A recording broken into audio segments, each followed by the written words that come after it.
Hey guys, it's Zachary from HardwareZone, and in this video, I'm going to be reviewing the morning machine and trying to answer this question. Can a Singapore startup elevate the Nespresso experience?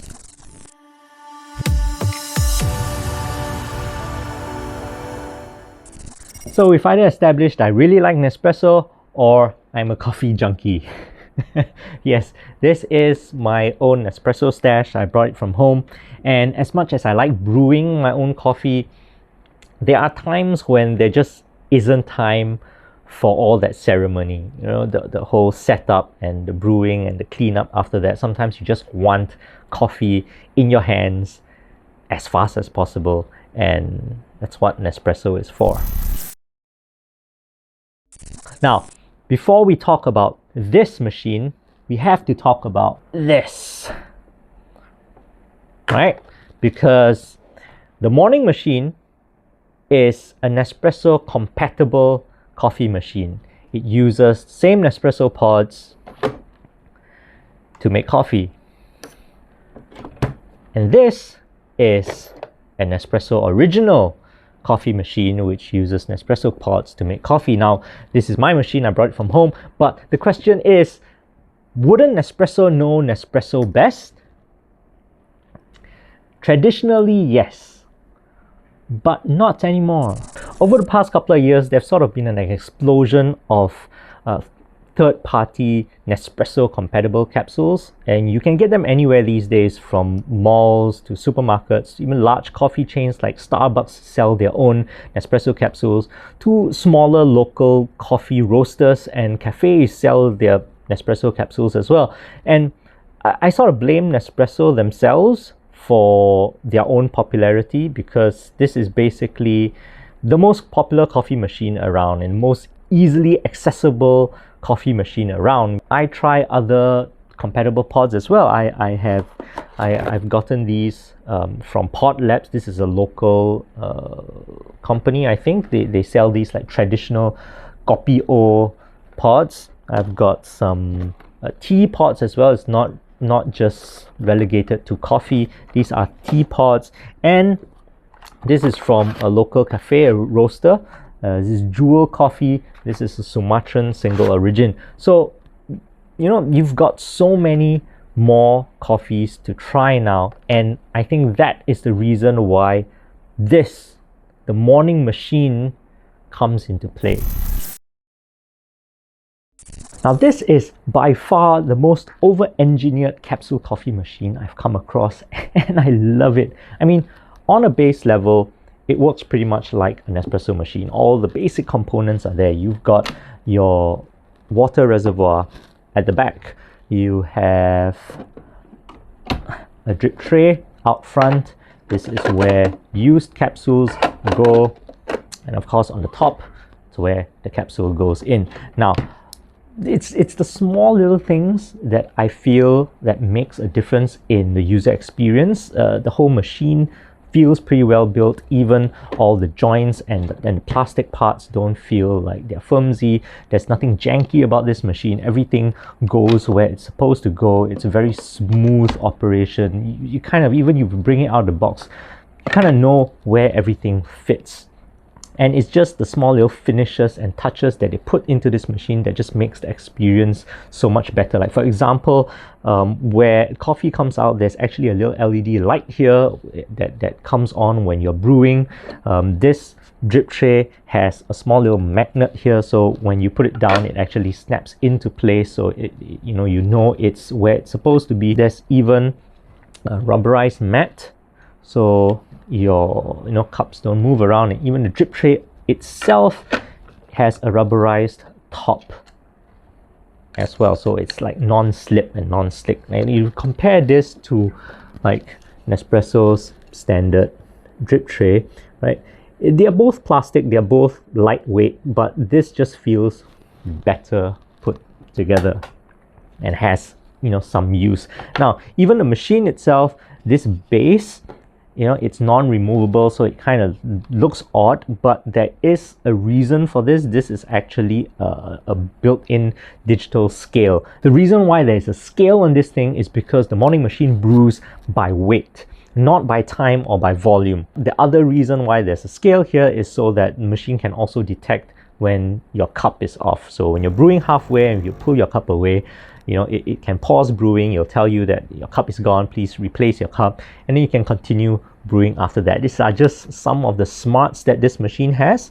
There's a lot more things that go on inside. Now, at the beginning of this video, I sort of mentioned that this was a Singapore startup, and indeed the morning machine started off as a Kickstarter project by these two guys, Andre Chanko, I hope I got that name right, and Leon Fu. Right, Leon Fu is one of the pioneers in Singapore's sort of specialty coffee scene. He was the guy that founded Papa Paletas. That they are known as PPP Coffee now, and they also run the Chai Sing Huat Hardware Cafe. Now, I think that's a very important distinction to make, because I kind of feel that the morning machine was created to introduce specialty coffee into the world of capsule convenience. Now, does that make any sense to you? Let me put it this way, right? An espresso machine, or basically any capsule coffee machine that's out there today, makes coffee the same way. It doesn't matter what capsule or what pod that you use. When you pop it in the machine, it brews exactly the same. Now, obviously, coffee tastes different based on what coffee you use, where it comes from, how it's processed, how it's roasted, all makes a difference. But how it's brewed is the second part of that equation as well. How you would brew a lightly roasted Ethiopian is different from how you would brew a darkly roasted Brazilian, for example. And that's what's been lacking in the sort of Nespresso or capsule coffee machine space. And that is what this changes, because the morning machine allows you to basically change all the parameters for brewing. Now, on the machine itself, you can control the machine via this dial at the front. As you wake it up, you can just turn the dial to go through the various sort of preset brews recipes. There are 10 in total on the machine, but you can set it to manual brew that there, and then you can basically change all the parameters there. But this is a smart machine, and it's connected to an app, and if you use the app, you can basically do the same things with a little bit more finesse, because you can see what you're doing. So basically, when you go into a brew, you can start a brew from the app as well. What you can do is you can change the amount of coffee that comes out, all the way up to 150 grams maximum. You can also change the amount of water that comes out. You can change the temperature here from 75 degrees to 98 degrees. And they have this helpful little optimal temperature tag to show you where to go. And of course, the last bit, which is the most technical, is that intermittent wave brewing thing where you mess around with the pressure. If you have a 25 grams of coffee, you're basically your brewing process is split into those three phases: the pre-infusion phase, brew phase, and the drawdown phase. That goes by these 25 grams. So you can basically set a pre-infusion for only 3 grams, and then the brew phase lasts up to 20 grams, and then the last 5 grams is your drawdown phase. That's up to you to basically mess around with. And then after that, you can also play with the pressure on each phase, which would eventually give you this sort of graph. And again, like I said, you can also turn on bloom if you wanted to, and change the bloom time anywhere between 1 second to 30 seconds. I know what you're going to say. This feels way too complicated, right? Changing all these settings, trying to understand what is bloom, pre-infusion, brew ratios. You're not a barista. The reason why you get a capsule machine is for the convenience. not to have more things to worry about. And I agree 100%. When I got the morning machine, right, I completely geeked out on it just for the first 2 or 3 days. Then after that, I just went back to all the standard settings. Now, I'm not saying don't buy this machine because it's way too complicated to use. I'm saying buy this machine because the roasters are going to do all the work for you. You know, think of this as your robot barista at home, right? Basically, you don't have to do anything. You just have to let the roasters tweak their own recipes. Right? Even morning themselves and the default recipes that they have, you know, they seem to constantly be tweaking it, because if I look at it, I can see that some of them have a version 2 now, which means that, you know, they're always playing around with it. So let them play around with it and you just enjoy your coffee. Right? This is an amazing way for specialty coffee roasters to present their coffee the way that it's supposed to be made in your house. Okay, now we come to the fun part of this review, tasting the coffee. So we're going to do 2 tests. The first is to brew this morning one and only capsule. This is a light to medium roasted natural Ethiopian. So we're going to remove 1/2 of the equation by brewing the exact same coffee, but we're going to brew all 10 default settings that this machine can do and see if they actually make a difference in the coffee, right? The second test is to compare the morning machine and a Nespresso. Can this make a better Nespresso than a Nespresso? And can a Nespresso brew a good cup of specialty coffee? Okay, we're back. I've got my cups all set up and let's start brewing. Now, the 10 brews that we're going to make are the default settings. We have the short dark roast, short light roast, long dark roast, long light roast, bloom and brew, mini filter brew, Kyoto style slow drip, classic brew, ceremony brew, and a short for milk. That's all the 10. So let's just start doing this. Now, what happens when you select one of the settings? Like, we'll start with the short dark roast, pop in the capsule, and once you click to the next screen, it will actually show you what that particular recipe does. So for short dark roast, for example, it's 94 degrees, 25 grams of coffee, and then you get a sort of set of numbers and symbols below. So 4 sets of symbols. The first is a BB, and if that's enabled, it means bloom is enabled for this brew. If it's off, that means there's no bloom. The next 3 settings are the pressure settings for the 3 phases of pre-infusion, brew, and the drawdown phase. So for this, it's P3, P7, and P2. So you kind of see where the pressure goes when it's doing its thing. So let's start. The first one, since it's 25 grams, we will use a smaller shot glass. Then you see the temperature heating up. It's actually, you can actually see these things happening. So it's reaching that pre-infusion phase. It actually shows you on the screen. It's blooming 5 seconds, 4, 3, 2, 1, and there we go. Now, one thing I noticed though, because it has all these phases and it changes in terms of pressure and all that, sometimes the way the coffee comes out, it can come out in either drips or it can come out, it bursts, and it does splatter a bit. Yeah, but it's just something to take note of, that you might want to wipe down the machine after it's done brewing. So we're done with one. Let's move on to the next.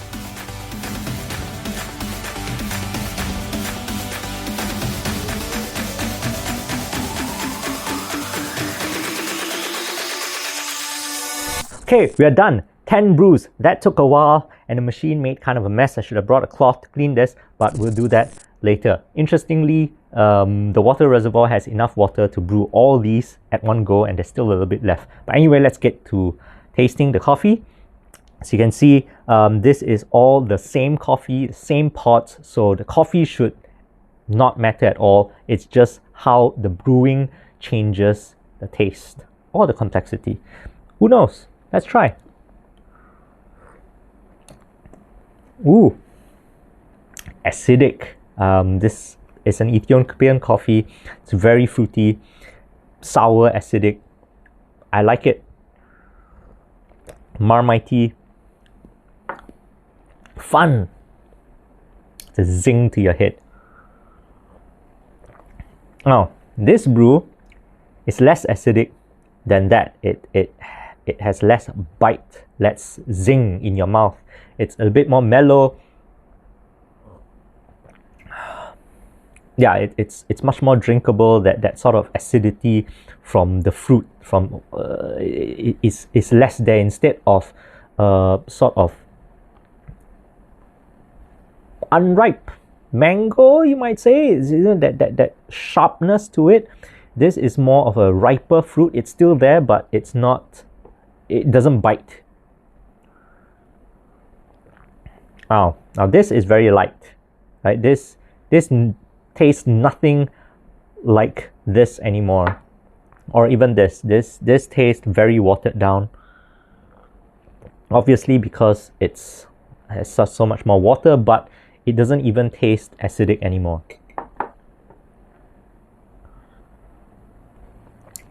Well, yeah, this tastes like that. Not much difference between these two. I don't really taste a difference. They're just watered down.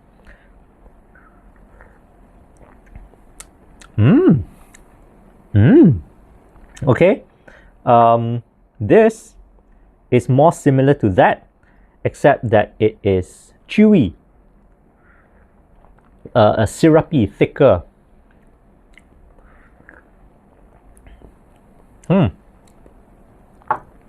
Sweet side, not as sour, but thick. Gao.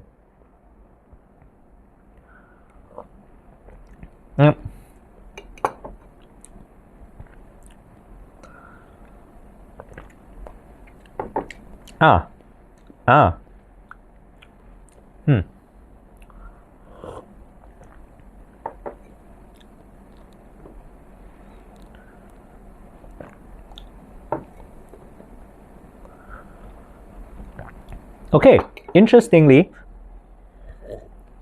these two taste watered down. This is kind of watered down, right, in the sense that it's very light in the mouth, but it still has flavor to it. It still has a bit of this, just more watered down. Oh, okay. Now this is similar to this.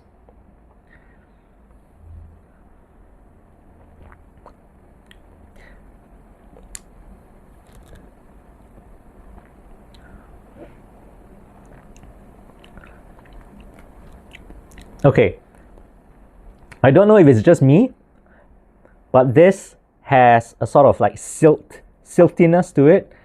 I don't know how the machine is doing that, but it kind of tastes like a French press, you know, so you can't get all the fines out of the coffee, and it feels like there's some in there. I don't know, it's just that taste.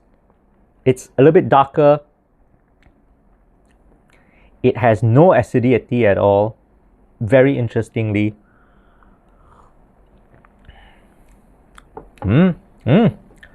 This one is interesting. It's watered down plum juice. Yeah, it's kind of like plum juice, so that sort of acidity is watered down so that it's not sharp, but it feels like you're drinking warm plum juice. Kind of nice in an Asian kind of way. I don't mind that. Ooh. Oh. Back to this. Wow, this is the only one of all 10 that has that biting acidity to it. None of these have that. Even the last one, is completely different. So I am actually quite blown away. I've never tried this at one go, all at the same time, just to see how different the coffee can turn out to be. This is my favorite. The very first one is my favorite. This has the brightest coffee, the sharpest coffee. It's like drinking coffee with lime juice. It just hits the back of your throat and you kind of clench up a bit. But it's nice, it's floral, not floral, sorry, it's fruity, it's acidic. This is also very nice. This is nice. Oh, I'm putting, this is nice, this is nice, this is nice. This is very nice. I would drink this of the three bigger glasses. Let's try this again.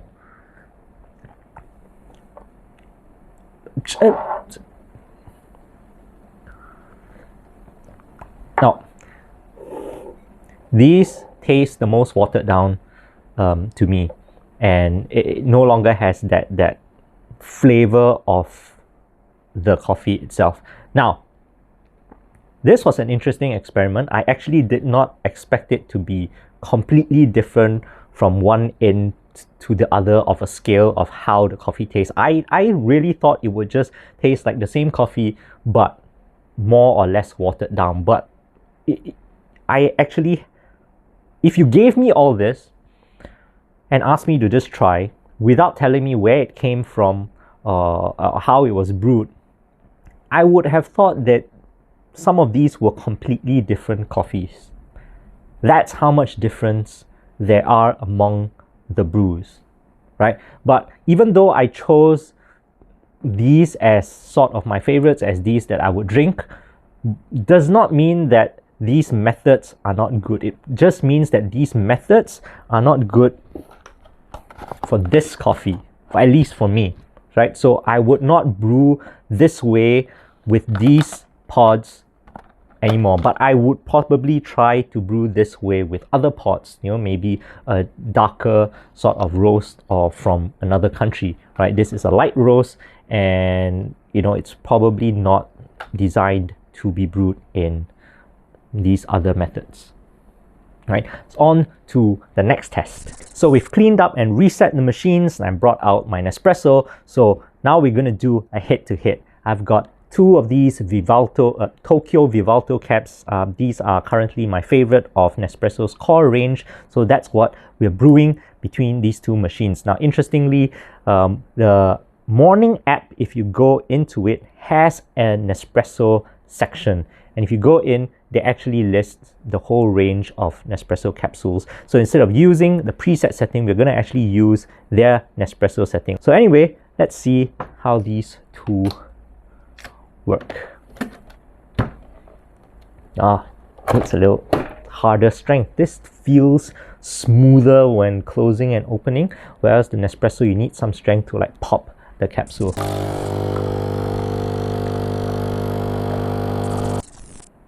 Let's have a look. The Nespresso one looks like it has a thicker sort of crema layer, while the one in the morning machine is slightly thinner. In terms of how they look as well, it feels like this looks a bit darker. Oh, in terms of smell as well, the Nespresso kind of also smells like it's a bit more darkly roasted. So how do they taste? Nespresso.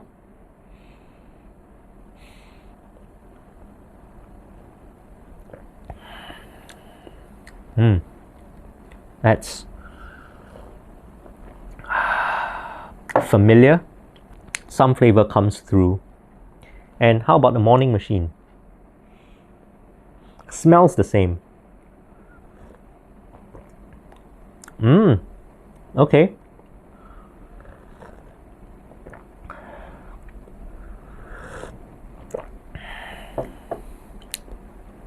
Actually feels like a slightly lighter brew. They are about the same consistency in terms of how thick or how thin the brew is. They smell the same. It's that charred blackness, you know, the usual big, bold, dark, bitter brew that is coffee. Like, coffee must be dark, must be bitter. But this is a bit more burnt. This is a bit less. So we drank 10 brews from the morning machine. Now we have one more test to do. Let's see how the Nespresso handles the one and only. That's Nespresso, brewing one and only.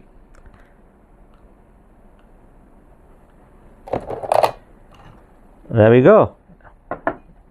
Let's see what it tastes like. Now, first thing first, again, Nespresso seems to provide like a thicker layer of sort of crema on top than all the other morning brews that we saw. And okay, it smells creamy.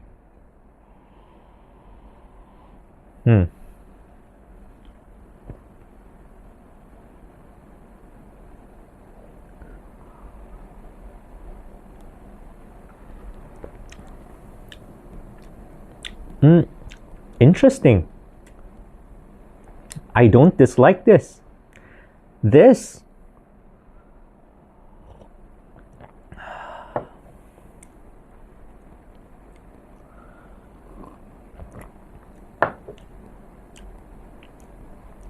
is actually, to me, somewhere in the middle of the first super sour one and this second one, which is less of that, and the other one that tasted like plum. You remember there was one that tasted like plum. This is kind of like in the middle of those three. It has that plummy aftertaste, but it does have the initial hit of sourness. So this is not bad. This is actually pretty good, right? So the Nespresso machine can make decent a cup of coffee depending on if you're getting good coffee in the first place, which is what specialty coffee is trying to do. That's why they're introducing all these Nespresso compatible capsules, right? It's basically to tell you that, hey, if you want to drink Nespresso's capsules, traditionally they were a lot more roasty and dark and bold, but specialty coffee is different. Specialty coffee is all about complexity, it's all about flavors, it's all about aroma. And if you have good coffee, you can brew good coffee even with an espresso machine. So if you have an espresso machine, you don't have to dump this and get this, right? The morning machine just takes it to another level in the sense that you're not just relying on where your coffee comes from and how your coffee is processed and roasted. You also have the ability to change and tweak how your coffee is brewed. And roasters can take advantage of this coffee to give you very specific roasting, very specific brewing recipes for their coffee. But that doesn't mean that you can't get decent coffee with an espresso machine. So that's it. That's for me. We've tasted a whole bunch of coffee again today. If you have an Nespresso machine, you can go ahead to explore like the wonderful world of specialty coffee and try to go out to your local coffee shop or your local roaster and try to get coffee capsules and just taste how much difference that can be from Nespresso's standard or core capsules, right? If you don't have a machine and you're looking to buy a capsule machine, go ahead and get this. Okay, so that's it for me. This has been another review where I drink way too much coffee. But what about you? Is this something you would buy? Or do you already have the morning machine? What are your thoughts about it? You know, have you found like your perfect recipe, or have you made your perfect recipe? Or what are the coffee pods that you like, right? Hit us up in the comments. Let us know what you think. And check out HardwareZone.com for other tech reviews and news. Don't forget to like and subscribe. See you in the next video.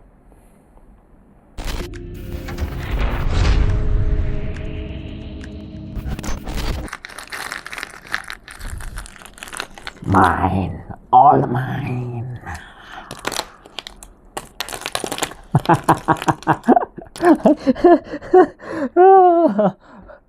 What am I doing, man? Hey guys, before you go, don't forget to check out HardwareZone.com. Follow us on Facebook and Twitter. Join in the conversation. Like and subscribe to our YouTube if you want to see more of these videos. Do it.